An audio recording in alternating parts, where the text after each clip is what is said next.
All right, brothers, good morning. I'm going to open with prayer, and then we will start talking. Would you join me, please? Our great Father in heaven, this morning we thank you for your wisdom and for your mercy. That we are in this room this morning is evidence of your wisdom. You know exactly the times and the places. Paul says they are appointed for us. And Lord, it is your great desire that we be here this morning, and we are thankful for how wise you are, ordering our circumstances in life in precisely a way that brings you glory and also is for our good. We pray that what Paul says in 2 Corinthians would be true in our lives, that your grace is magnified in our weakness, that your strength is shown precisely in the moment when we see our need for you. I pray for these young men who have come from various places in the country and all sorts of circumstances in life. You know them infinitely well, and I don't. And if you were not wise, I could not expect that what I'm going to say would affect them at all. Because you are so wise, you can use even the hesitations and the faults and the experiences of the past that were less than they should have been in order to be a blessing to them. And I pray that you would do that. But we also praise you for your grace. In most of our lives, we are used to expectations that we struggle to fulfill. And sometimes we are motivated by the shame of failure. And I would ask, Lord, that during the time that we talk, that you would replace that motivation, that powerful shame motivation, with an incredible attractiveness to the mercy of Jesus. That Jesus himself would appear to us to be greater and more appealing than even pornography. So we need your help, Lord. I need your help.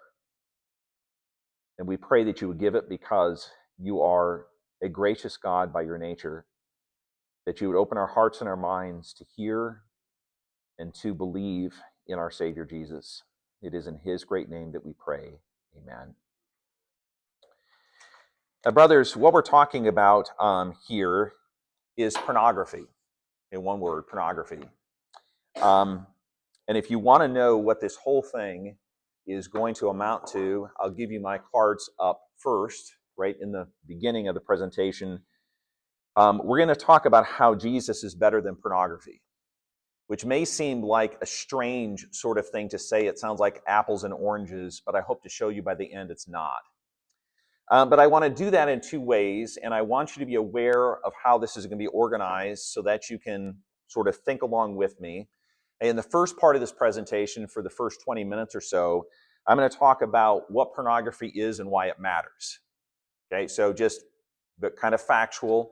I'm going to tell you a lot about my own story, and I want you to feel very free as you're listening to think along with me and ask questions after I'm finished. So it may feel kind of awkward to ask questions that may come from your own life, and I hope to assuage that awkwardness by telling you two things. The first is you can ask questions about my life if you want. That's often a lot easier for us just to say, well, can you explain to me about this? The other thing I want to tell you is something I always say when people come into my office, and I want to tell you this because it's quite serious, okay? So this is not a joking around thing. This is about as serious as I can get. Do I look serious? What we talk about in this room is intended to stay here. So if you were to go back to wherever you're staying and say, hey, you can't believe what I heard from some kid, in this, that would be horrible. And what will happen is you'll damage someone in a very, very personal and pointed way. So the only time I'm going to talk about what happens here is if it becomes apparent that what we're talking about, this is big disclaimer, would be something that'd be seriously damaging to you or someone else. Then we'll talk afterward and we'll figure out what that means, okay? So I want to give you that assurance before I begin. And I want to start with something that I did in my second pastoral call. I was a pastor of a PCA church in North Liberty, Iowa, and I became active as a chaplain in the local prison. So I'm going to set that up by asking you the question, how many of you have ever had a conversation, a serious conversation with anyone about pornography? So about a third. Of those who raised your hand, how many of you have had an extended conversation with someone about pornography, which means you've had that conversation over a number of months? Okay, 4 of you. So what you're experiencing is really the thing that I did not anticipate when I came to RYS. The original presentation that I had worked through was from John chapter 4. It was specifically about the shame of sexual sin and how that prevents us from being open and honest about what's happening in our lives. And then I discovered in the second and third sessions, when I asked that question at the beginning, that what you see reflected here in terms of the number of young men especially who've had any conversation about pornography, and then specifically a serious ongoing conversation, is relatively rare. Now, the reason I say that is because of my experience, first of all, at the Iowa Medical and Classification Center in Coralville, Iowa. It is the place where if you commit a felony in the state of Iowa, you are sent there in order to be classified. So, for example, if you committed armed robbery, your sentence might be 10 years, and then you go there and they'll tell you where you're going to serve that sentence and actually how long you're going to be in prison versus on paper, that is parole. Everybody goes through there. There are only 2 groups of men who stay behind. The first is geriatric patients, those who are likely to die while incarcerated. Very, very sad. But the other group is sexual offenders, and especially those who have offense against children.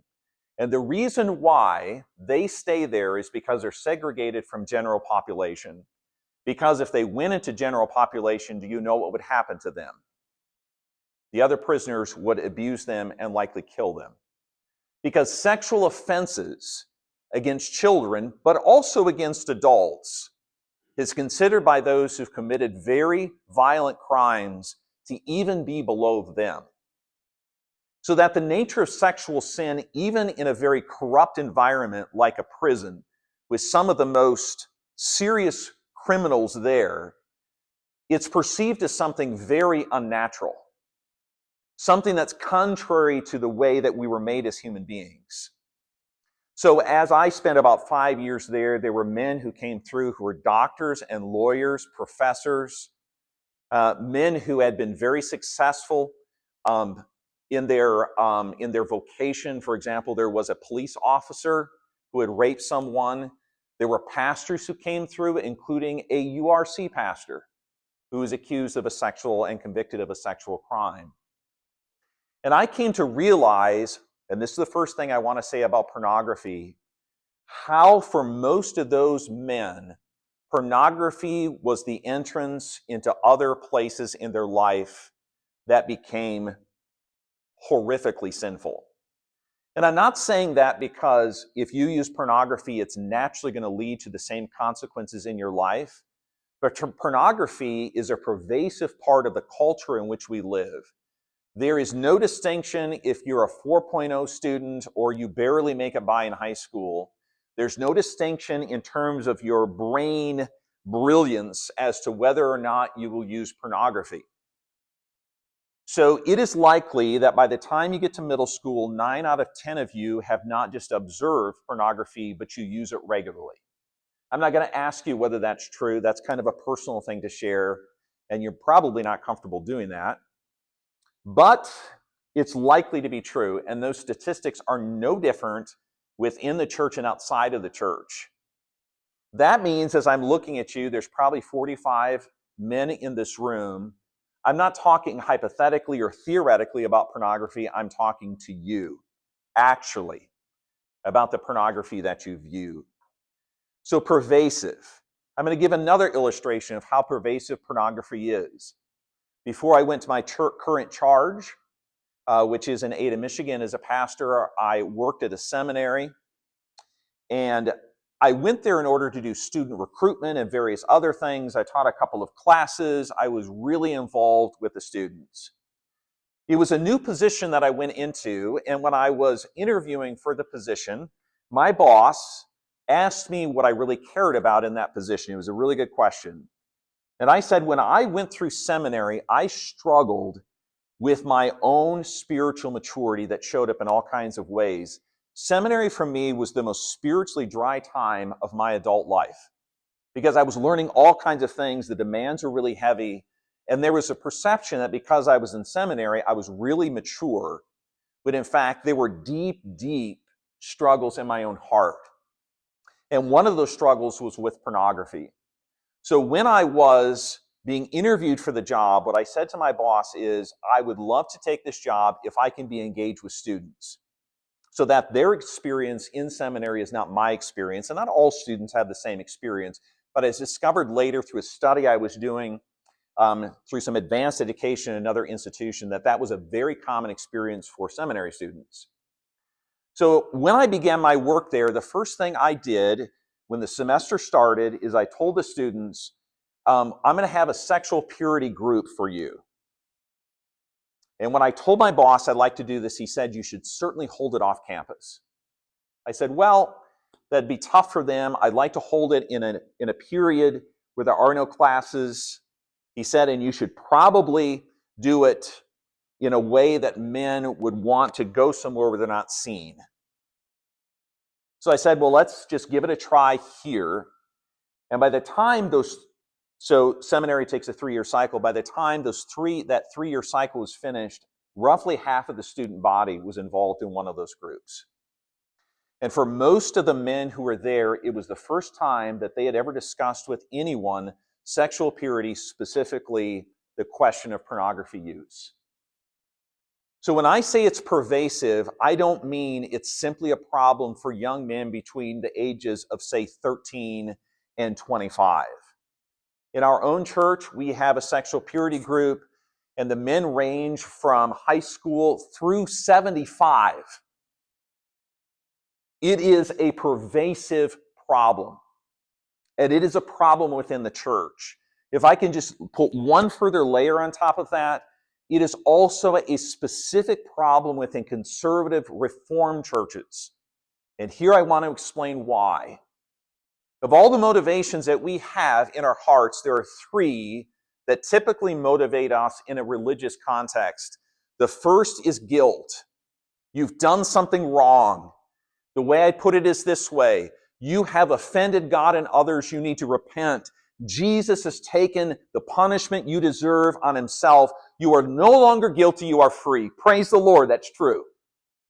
I am happy to tell you, if you trust in Jesus, when you die and stand before the God of the universe, he will say, not because of your righteousness, because of Jesus' righteousness, you are saved. Praise the Lord. That is awesome. That is the teaching of the scriptures. It gives me goosebumps up and down my neck to tell you that. It is so much the exclusive territory of Christianity to believe in the grace of God in Jesus Christ. No other religion has it. There's nowhere else you're going to find it. That is only found in Jesus Christ. That motivates us, right? Guilt, grace, gratitude. It's the way we summarize the Heidelberg Catechism. But if you look at the scriptures, and this isn't the best way to do it, but it is a way, it shows something, and you were to count the number of times that the Bible talks about guilt versus a second category, the second most powerful motivation that I think happens in religious contexts, it is not guilt, it's shame.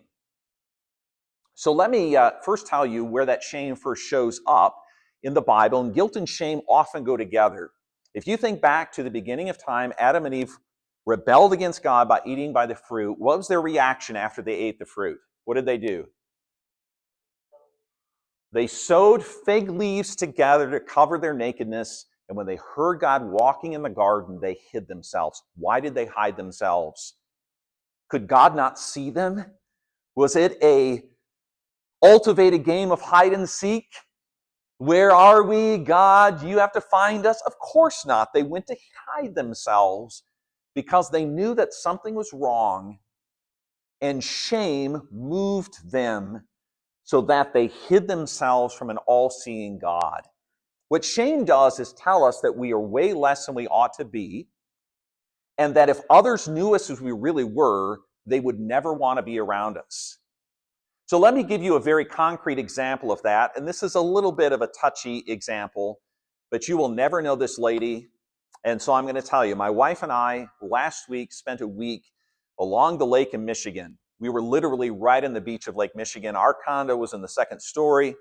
There was a little road, basically a walking path. Then there was a sand dune, and then there was a beach. The access to the beach was around the corner. So all day we would see people walking from where they were living down this little path to the beach. Well, about 12:30 in the afternoon, my wife and I were eating lunch out on the deck, and this woman walks by. She's holding, it appears to be, a few-month-old baby in this arm.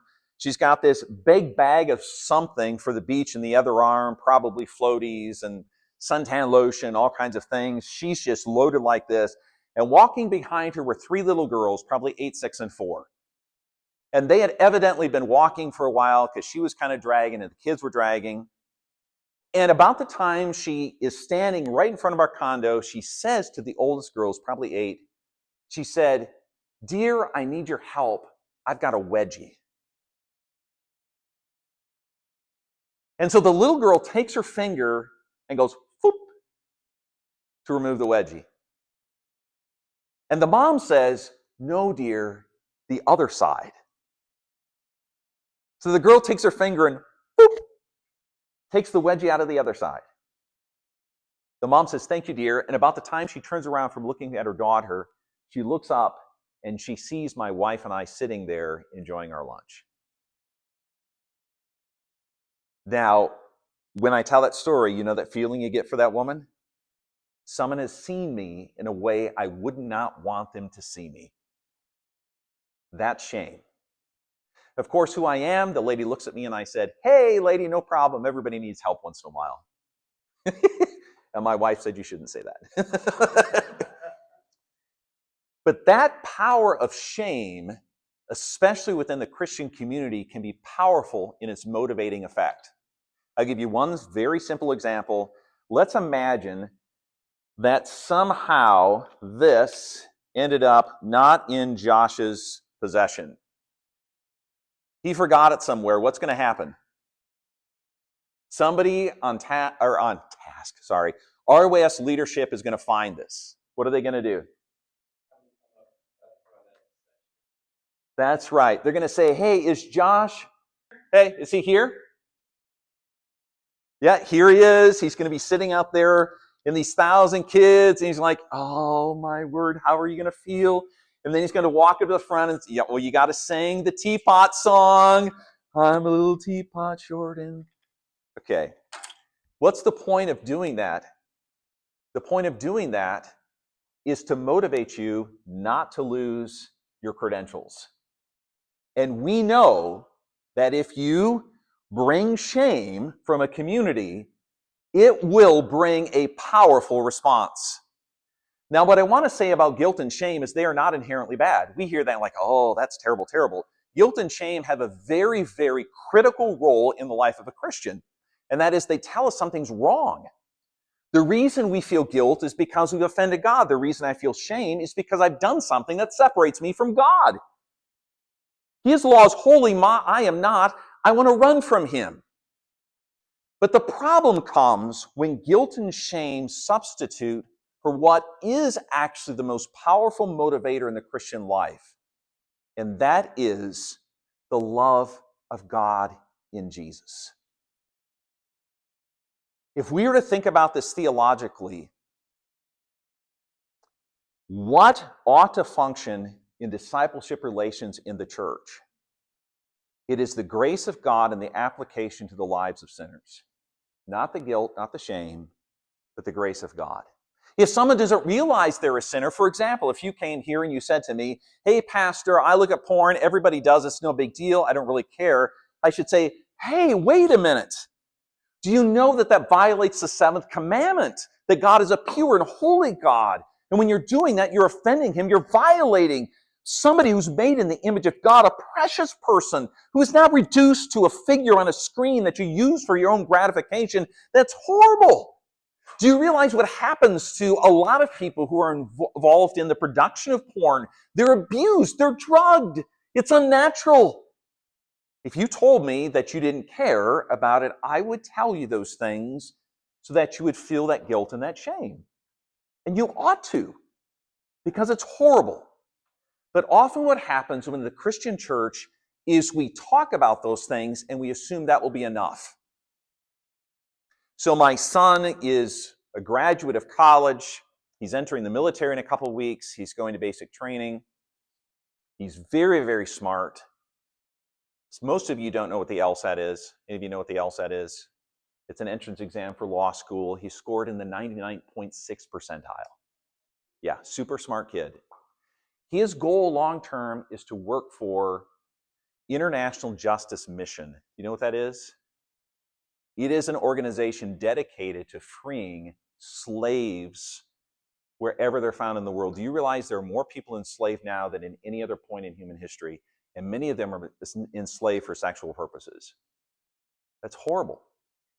I mean, when you hear that, you think I might be part of that happening. That ought to bring some guilt. But if my presentation was only about that, what is likely to happen, and here's what I want you to hear, if you are not motivated by the love of God that comes in Jesus Christ, your reaction to pornography is likely not to be disclosing, but to hide. Because what shame can do is motivate you to keep what you were doing from other people. So if I'm doing something that's shameful, what is the quickest way to do that? Hide it. It's the reason you don't pick your nose when you have a passenger in the car, but you pick your nose and sometimes eat it even when you're alone in your car. Because you wouldn't want to do that shameful thing when other people are there. You're motivated not to. But when you're all by yourself and you think nobody sees, you'll do things that no one else knows, and you'll hide it from other people. Now I want to get rather personal, and that is I hid my pornography use for many, many years. I was exposed to pornography when I was 8 years old. I had an older friend who went to visit his uncles in Galveston, Texas, and he snuck back pornography, Playboys, in his suitcase when he came back. So we were in this little abandoned building that was on the high school property, and he's opening these things, and I'm 8 years old, and I'm like, what in the world? What is that? I was strangely attracted to it. And I also knew one thing: I should not tell my parents. Because if I were to tell my parents, they were likely to know that I did something that was really wrong, and they might ask me about it, and I did not want to tell them what I had done. So I didn't tell them. To this day, my father, who grew up in somewhat difficult circumstances in his own family life, I've never told about my pornography use. Because there was a point at which he was released from the military. He went and spent a number of months in Mexico with a bunch of military buddies. They lived the wild life, and he has always kept that under wraps. Whenever I ask him about it, he's like, you don't want to know about that. And what that has told me in my own life is anything that's shameful or difficult, we try to hide. And so I've never told him. My own sister was in one of these yesterday morning, and she heard things about me she's never heard. So let me tell you that when it comes to pornography, the problem, the sin, the offense against God is pervasive. Have I said that enough? Okay, let me go to the second thing I want to say, and I'll be more brief here. It is also destructive. Let me tell you how that's worked out in my own life. And I'll use a dating example. When I started dating my wife, we were at Dordt College. I had met her in church. There you go, met her in church. However, she was dating someone else seriously. I sat 2 rows behind her in church. I was smitten. I mean, I'm like, oh, Lord, she is so beautiful. She's smart. She is super smart. And she also is in church. She's perfect. After the service was done, we were standing around, all college students, and she's standing there. I could not look her in the eye. You've ever had that with a girl you like? She's standing there like, oh, I can't even look her in the eye. I mean, I don't know what I'd say. So a number of things happened over time, and she ended up breaking up with her boyfriend for a reason that I won't go into. And we had a mutual friend who was my roommate, and he said, hey, I'll set you up with her. We'll go on a double date. So we did. And in my infinite wisdom, I was responsible for figuring out where we were going to date. And we went to Schindler's List. Any of you know Schindler's List? How many of you know Schindler's List? Okay, Schindler's List is shot in all black and white except for what? There's one color that shows up. It's kind of a red pink. When does it show up? A girl's dress. You see her occasionally, like she's walking down the street. She's Jewish. And then eventually you see it the last time when? Do you remember? They're taking clothes off to be incinerated for those who've been gassed, and you see this little dress, this pink-red dress, going off to the incinerators, and you know what happened. So it's not exactly when you're done with that movie, do you come out and like, hey, let's talk.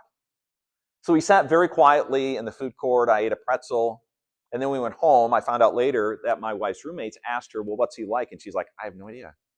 He never said anything. I didn't say anything. I had discovered, at least I thought I did, that the way to live my life was just to be quiet. If I would have come into a room like this, I'd be sitting in the very back. Doesn't mean that you can't sit in the back. I'm not casting you as that kind of person, but I would try to find a place to hide. Some of that was my natural reticence, but some of that also was I developed in my life a pattern of using pornography that required hiddenness, and that hiddenness bled into all sorts of places in my life. So what we tell ourselves when we use pornography is it's only between me and the screen in this context, doesn't affect anyone else, so it doesn't really matter that much. What I'm here to tell you is the destructive force of pornography bleeds into all sorts of places in life that you would not know. My wife says honestly that she's been married to 2 different men. There was a man that she met in college who was very quiet and withdrawn, and had to turn it on in a social setting in order to sort of do his job.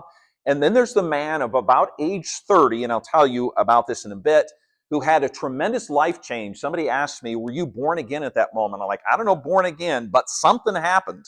It was pretty close to that.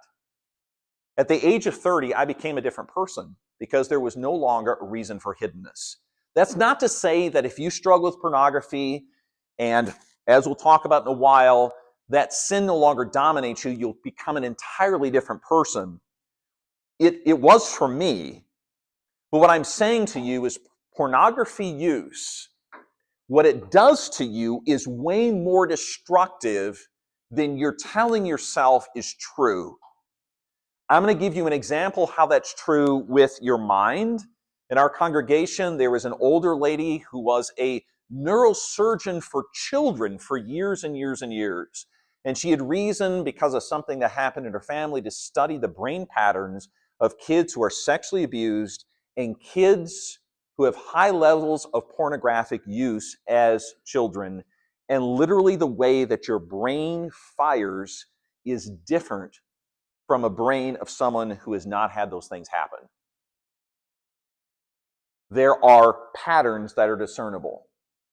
It is not just an action, it is something that is destructive, very destructive. So my moment came, and here's what I'm going to tell you about the way that affected me. I was a pastor at this point, about 30-some years old. I was sitting in my office at church. It was a small, well, maybe 100-member church. We're going through some difficult times.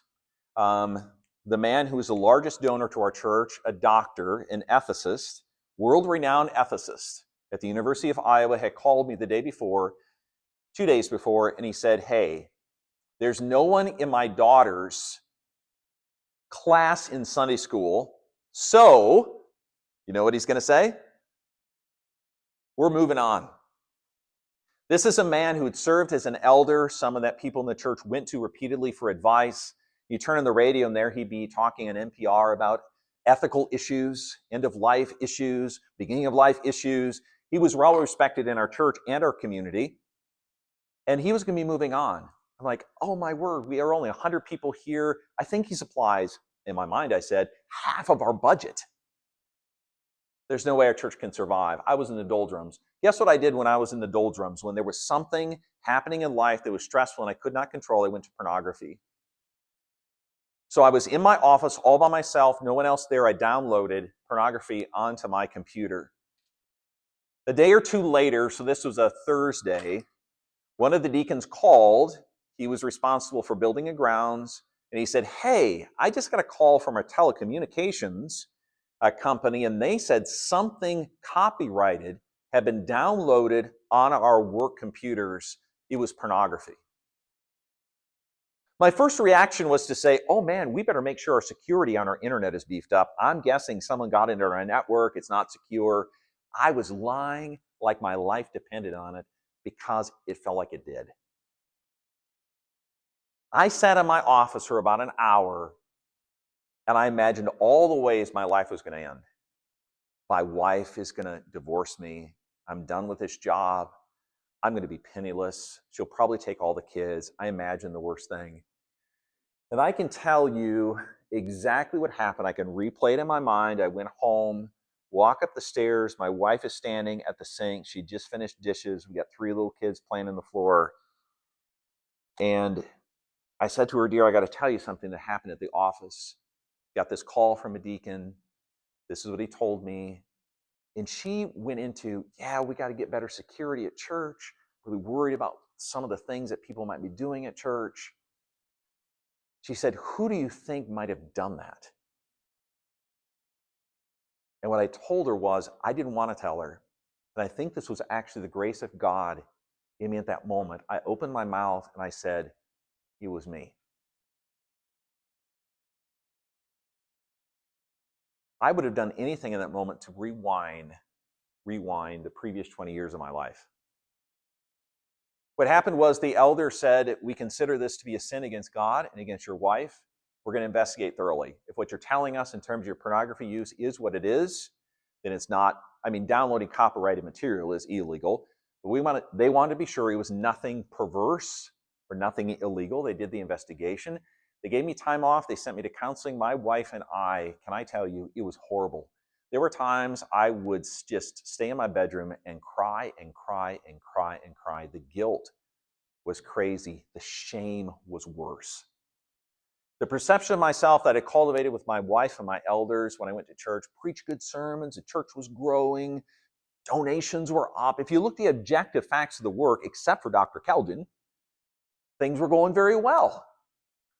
But I never could get past the feeling that the other shoe was going to drop. That this was all built on an illusion. Because it wasn't who I really was. And eventually God was going to get me. And in that moment, I thought, God has gotten me. And now he's going to punish me. So I would tell you, secondly, that sin is very destructive. It is not a minor part of life. It cannot be a minor part of life. Paul talks about the destructive force of sexual sin. He says, every other sin that you commit is outside your body. Sexual sin you commit within your body. I don't think he's simply talking about the anatomy of sexual union. He is talking about the way that it invades your heart. The reason why God guards sexual intimacy so closely, the place for sexual intimacy, the only place, is carefully guarded by the Lord.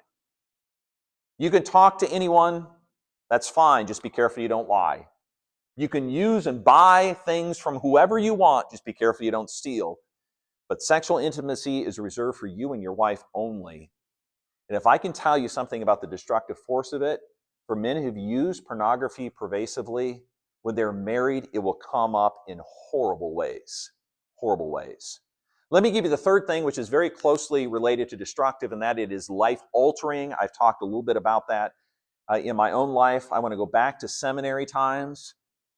My wife and I, during our time at seminary, did premarriage counseling for about half a dozen couples. Most of them, the young men, had used sexually explicit material, pornography, prior to their marriage.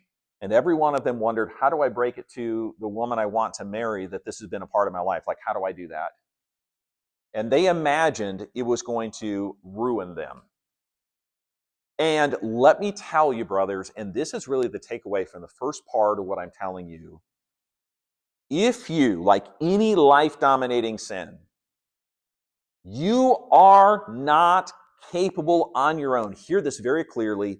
You are not capable on your own of overcoming it. The lie that you tell yourself that comes, Praveen is in the next room talking about the way the devil works. I'm talking about the application of the evil one to the use of pornography. The way the evil one works is he tells you at some point in your life you're going to be strong enough to overcome it. Have you ever told yourself that? And it's a lie. I would tell myself at different markers in my life, when I got married, I won't need to use pornography. Oh, that worked for about 6 months. Because it turns out my wife is a human being.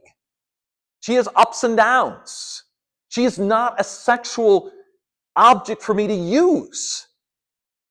And that's the way God designed sexual intimacy with a real human being and all the dynamics of human relationships. It's designed to draw you closer together, not just for sexual release. So in those moments when we're talking to these young men who want to get married, on 2 occasions, my wife and I sat down with a couple and we had this conversation.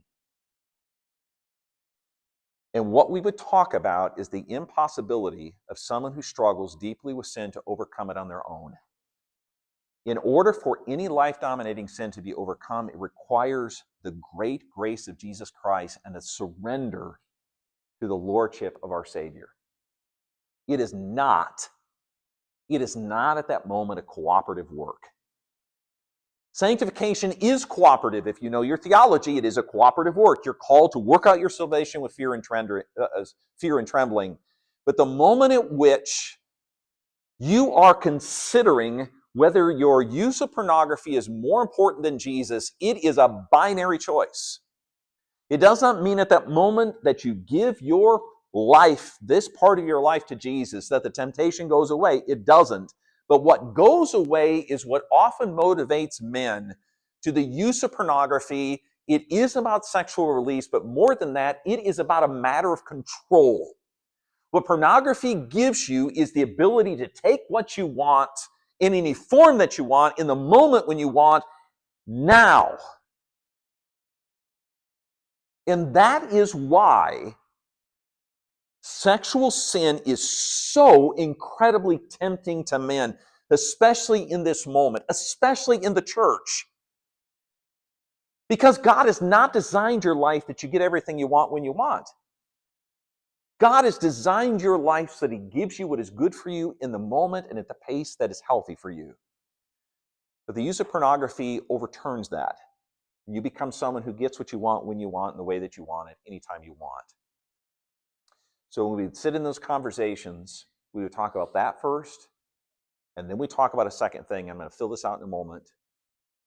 And that is that sexual sin, as a life-dominating sin, cannot be overcome unless by the grace of God at work in the community of believers. And that is you calling out to God, offering yourself wholeheartedly to God, is where it begins.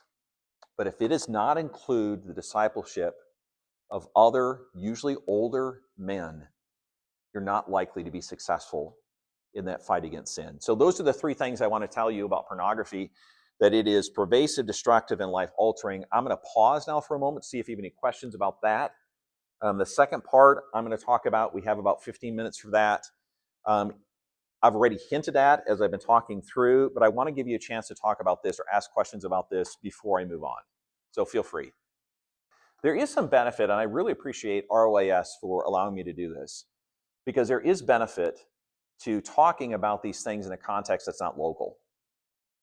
One of the young men, he's now 20-something, newly married. I said, I'm going to ROAS this week, and he said, oh, I love ROAS. It was a highlight. Every summer I went, I just love it. I said, why? He said, you meet other people, and there's something beneficial about going to listen to workshops and speakers that's not at your local church. I'm not saying it substitutes for it, it builds on it, but there's something beneficial about that. It's almost like the thrill I have when I take my motorcycle on a new road,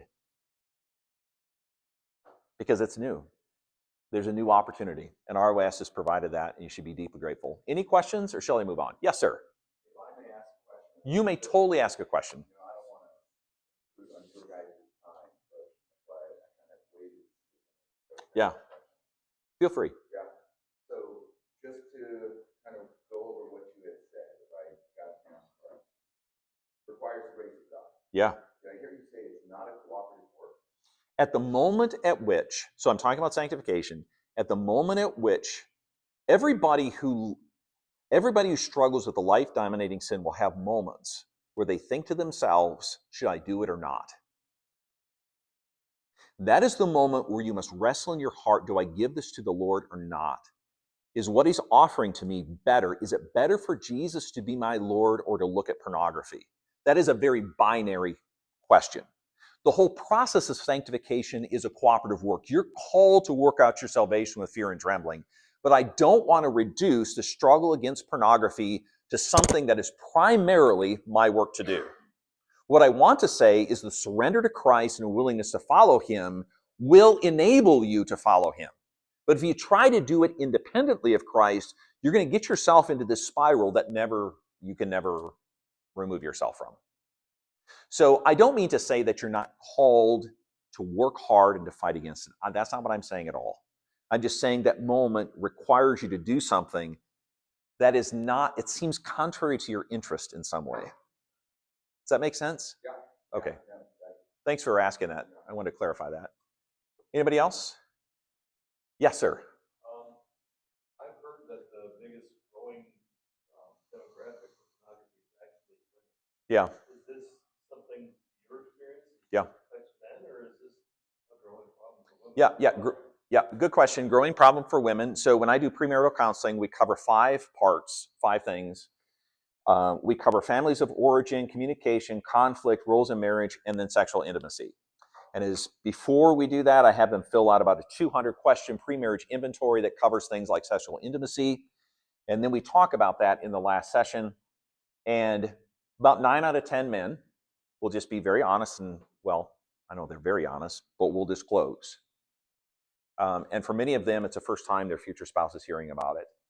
What has surprised me in recent years, so I've probably done 100 weddings or so in 25 years of pastoral ministry, used to be very rare to hear a woman talk about pornography use. Now it is not as rare. I would say 3 or 4 out of 10. But it's different for women because there is sort of the question of sexual release, that's true. But for women, pornography use is more about learning what men want and what should I look like and how can I feel like I belong. For men, it's, I'm seeing something I like and there's sexual release involved, so that's good. And it distorts in incredible ways the women view themselves and their relationships with husbands, future husbands, and men, boyfriends. Yeah. Yep. Originally, when I had designed this, I thought it was going to be a mixed group. And so what I was hoping to do was talk to young men with the young women listening in order to sort of address that. Because for many of them, it's very confusing. A couple of the young women after these sessions said, I didn't know. Like, what's going on? Am I ever going to be able to find a guy who has not looked at pornography? I mean, is this an impossible task? Am I just supposed to ask all of them? Like, well, you're probably going to marry a sinner just like you're a sinner. And so it's not like you're looking for a sinless man. You're looking for someone who's honest about his sin and is willing to follow Christ. And you can see evidence of that in his life. That's really what you're looking for, not a sinless man. Yeah, good question. Yeah, somebody else? No? Shall I move on? Let's move on. So here's where I want to talk about Jesus and how Jesus is better than porn. I don't mean he's in the same category. What I mean is the grace that comes through Jesus Christ is ultimately far more satisfying than pornographic use. Let me give you 3 examples of what I mean. First, Jesus takes control in a way that does not harm you, but builds you. The nature of all sin is that it makes a horrible master. We believe that we're in control of what we do. Take, for example, I tell a lie. I go fishing. I hate fishing. But imagine I go fishing and I catch a fish that's only this big and I start saying it's this big because I want to impress the guys at our church who love fishing. Hey, I went fishing out of Lake Michigan. I caught a lake trout. It was this big. In fact, it was only this big. Somebody was there with me. I was fishing with a buddy. When I tell the lie, then I have to think to myself, well, how do I make sure my buddy doesn't tell the truth? And then when someone else tells somebody else about my fish that was this big and it's only this big, I got to keep perpetuating the lie. Pretty soon, I'm more concerned about perpetuating the lie than just enjoying the fact that I went fishing. My enjoyment of God's good creation and what he has given me gets distorted by his sin. And while I think the sin is beneficial to me, it actually becomes a master that harms me. That is super true when it comes to pornography. The nature of Jesus is grace, and he frees you to be a person of integrity. He frees you to be a person of integrity, to be wholehearted, to be honest, to not worry, to be able to say to people, this is who I actually am. That is an incredible gift that comes from the gospel. It's a reason that when I prayed from 2 Corinthians chapter 12. My grace is sufficient for you, for my strength is magnified in your weakness. You know what Paul says after that? Therefore, I will boast all the more of my weakness, that the power of God might be seen in me. How many of you like to boast about your weaknesses? No leader does that. Nobody wants followers does that. Nobody wants respect, boasts about their leaders. LeBron James can't go left. Did you know that? He can't go left. He always goes right. I don't know if that's true. I just made that up.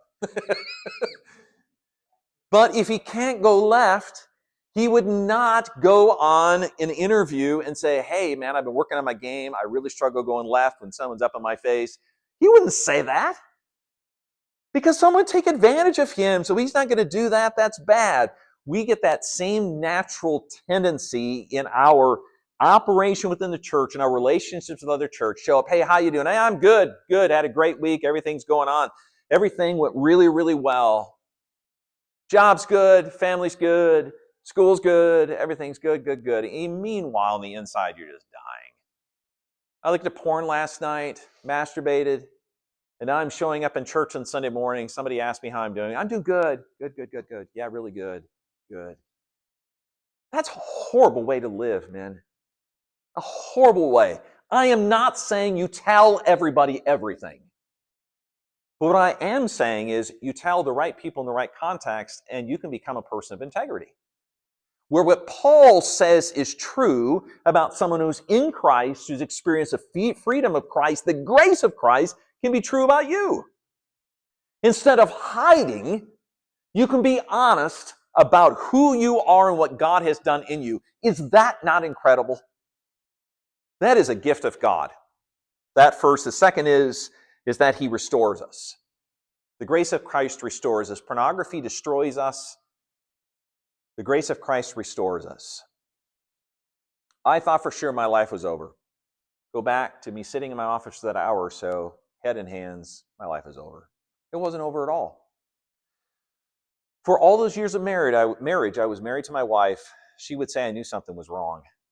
Many of you don't know this, but I went to law school at some point. I went to the University of Iowa, great law school, loved law school. What my wife didn't know when I decided to go to law school was that I was doing it because I felt like I was a fake and a fraud. I'd been a pastor in a small church, 100-member church, 150-member church for 7 years. I was sick, often, sick to my heart when I would make that walk from the parsonage to the church, because during that week, I knew I had been unfaithful to the Lord. And in our marriage, my wife could tell I was more of a hidden person. Stupid things I wouldn't talk to her about. I wouldn't talk to her about what's going on in my heart. So after 7 years of ministry, I said, hey, this church, and there was truth about this church. It was a difficult church. But I underplayed my own struggle with sin. I said, hey, let's go to law school. She's like, I don't know. That's not a good idea. I said, I'll take the LSAT. I did fine in the LSAT, did well in the LSAT. Not as well as my son, who's really smart. So I was admitted to the University of Iowa, great law school, top 20 law school, went there, studied for 2 years. I thought, this is where I'm going. And God, in his infinite mercy to me, gave me a call to a church in my second year of law school. When they called me, I said, don't do it. I'm not going. I am not going. I told the man in the calling committee, if you do this, you're wasting your time. They called a congregational meeting. I never visited there. I never visited with them. I preached for them twice because I needed money in law school. And they called me to be their pastor. And the Lord, he ground that into my soul. I ended up leaving law school and becoming pastor of a PCA church. And do you know that the Lord was able in my marriage and in my ministry to restore what I thought was impossible? And not just to restore it, but to bring it to a point that was better than it's ever been. For the first number of years in my marriage, if you asked me honestly, is your wife your best friend? I would have said no. I didn't have any best friends. There wasn't anybody who really knew me. So it was impossible for my wife to be my best friend. And in the last 10 years, my wife has had a brain tumor removed.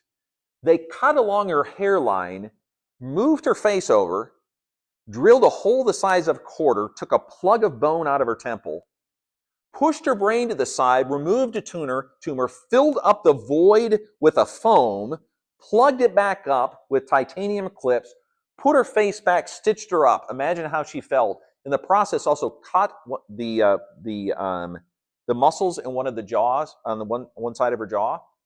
She couldn't eat. She could drink through a straw. For weeks and weeks and weeks, she was in bed. Couldn't see straight, couldn't walk. If that would have happened like 20 years ago, you know what my first thought would be? This is horrible to say. Babe, you're messing with my life. I can't believe this is happening to me. I got work to do. I got a life to live. And here you are laying in bed. I got to get on with my life. What a horrible thing. And God in His mercy, by His grace, restored my marriage to a place where I go to bed crying at ROS. Is that bad? Because I call my wife on the phone and she's telling me everything that happened in my day, and I'm like, I just want to be back home. He restored my ministry. The church I belong to now is incredible. People are open, friendly. Often someone will say to me, Pastor, you're so self-disclosing. You make the gospel seem like it's real. And what I will tell them is, it's because it is. I'm not talking about it anymore. I'm talking about what's true. When I graduated from seminary, I had a great theological education, every T crossed, every I dotted, knew the Hebrew and the Greek. Man, I was raring to go. But the gospel was here. And I would point people to it like, it's over there somewhere. Let's admire it together. It's beautiful, isn't it? Like in a museum. Hang in there, admire it. But it didn't stretch into my own heart. And God in His kindness overcame that. Jesus is better. And finally, the last thing I want to tell you is Jesus did that for me without crushing me. He could have. He could have absolutely crushed me.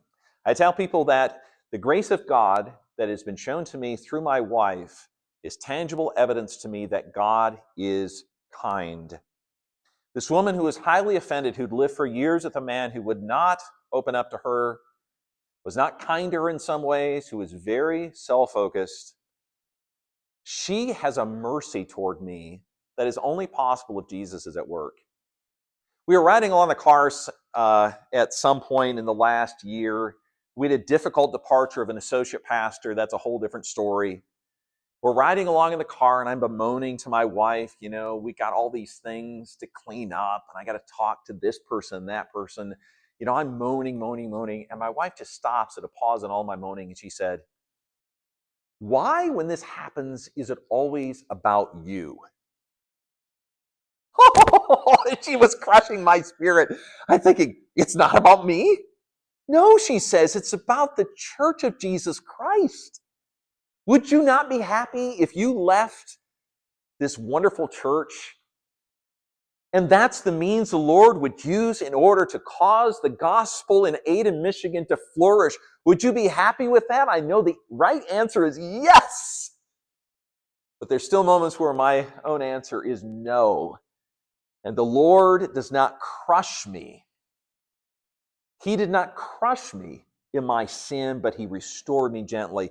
I'm going to tell you this reality, okay? And it anticipates a question someone asked, and maybe some of you asked. Like, what do I do now? What's the takeaway from this? There's two things. The first is, if you've never talked to anyone about the pornography that you've seen, you should. You really should.